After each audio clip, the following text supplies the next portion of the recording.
Le sang crie encore, sous le sable, la poussière. Des mères cherchent leurs fils parmi les corps à la lumière. Qui a armé ses mains, qui tue, qui la tracesse des lignes de fond. Le sang crie encore et personne ne répond vraiment au fond.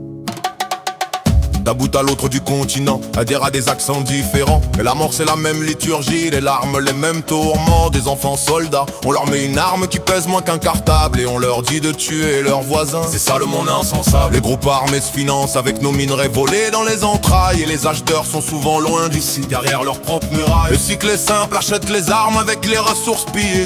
Utilise les armes pour contrôler plus de ressources. Répétez, répétez. Mais d'où viennent les armes? Elles ne poussent pas sur les arbres africains.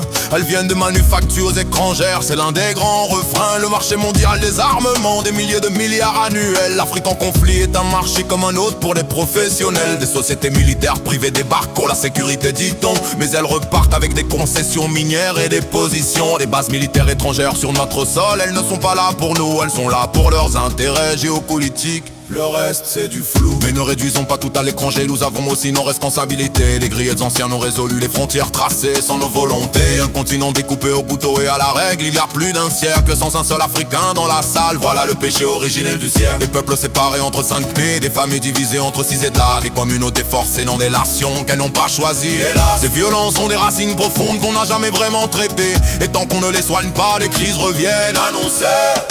À toi le combattant qui porte les armes ce soir sur le front. Qui es-tu quand tu rentres chez toi, père, fils, frère? Tu existes au fond. T'as dit que l'ennemi est l'autre tribu, l'autre couleur, l'autre camp. Mais l'ennemi est celui qui t'a mis une arme dans la main, c'est le vivant. La paix en Afrique ne viendra pas de soldats, de pays étrangers débarquant. Elle viendra de nos femmes qui refusent d'enterrer leurs fils en pleurant. Des femmes qui ont arrêté des guerres civiles à force de courage et de résistance. Parce qu'elles ont décidé que leurs enfants méritaient mieux que la souffrance.